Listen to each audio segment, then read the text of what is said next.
Hello, everybody, and welcome to Sports Talk. I'm Andrew Perry. Thanks for tuning in.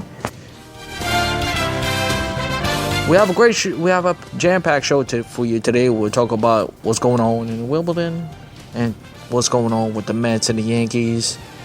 But let's begin with the Knicks, as they signed a 4-year deal, $71 million to Tim Hardaway Jr. and release Marshall Plumlee. Now, I gotta be honest with you. When I heard that move, when I heard they signed Tim Hardaway, I couldn't believe it. And I'm not sure I understand why they would get a guy after they just traded him. To me, it doesn't make any sense to me. It looked like to me the Knicks, when that move said to me that the Knicks are going backwards instead of forwards. And that's not a good sign, in my opinion. I don't understand what was the point of signing. You signed a guy that you traded last year. Not only that, you gave him more money than his father made in his whole entire career. That's when you stop and think about it. This is mind-boggling. Really is. What made that money? Really? Let's think about that for a second. What made him earn that money? Because I don't think he earned that money. I don't think he's worth that. I don't think he's worth $71 million. I really don't. Because if he did, Atlanta would have kept him.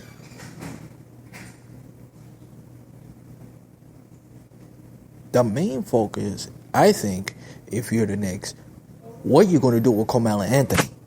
What you're going to do with Carmelo. That's the move you should figure it out. You should figure out.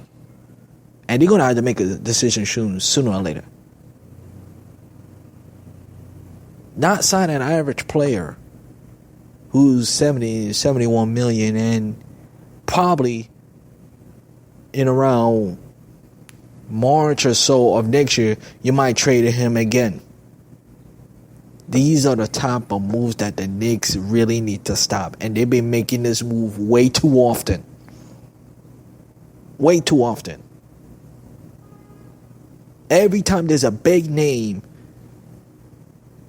that is highlighted, that's what they're gonna get. They say some organization from some, whatever it's James Dolan, Phil Jackson, whatever the case may be, say, you know what, they gotta sign this player because this is New York. This is the Big Apple. Just because it worked in the past, that doesn't mean it works now. The only team in New York that's gone away with it for quite some time and been consistent and win because of it are the New York Yankees. But the Knicks are not the New York Yankees. They will never be the Yankees.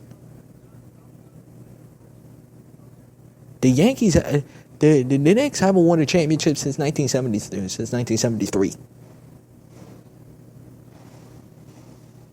That's 40-something years. And I do know this about Knicks fans. Knicks fans are fed up, but they want to win the championship now.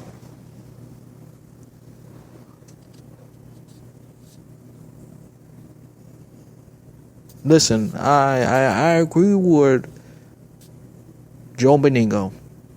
They need a guy in that front office who's a basketball guy, who knows what he's doing, who understands, who's not gonna play by the numbers, who understand who that player is and how to value any position in that sport.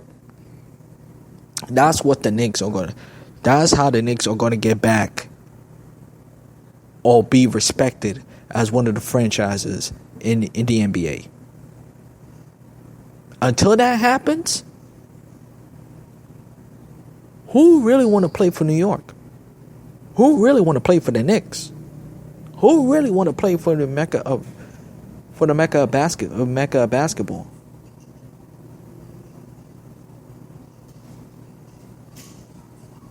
And another thing.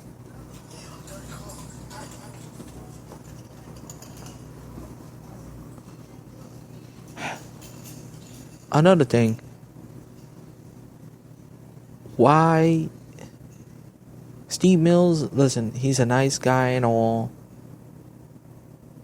Again, it bothers me why the Knicks, why Tim Hardaway deserve that $71 million. Like I said, he's a nice player, but he's nothing like his father, and I don't expect him to be. But he's not no James Harden or Steph Curry. We understand that.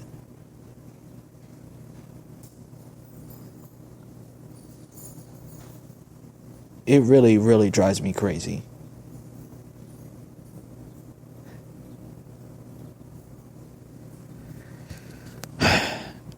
And you know what, Knicks fans, you have every right to. If you're a Knicks fan, I don't know how you feel about it. Just say, really?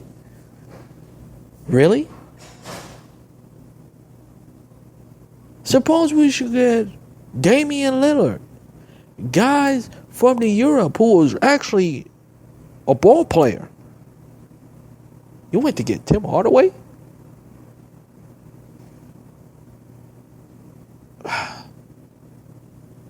Will this team ever be? Would the New York Knicks will ever be where they're supposed to be?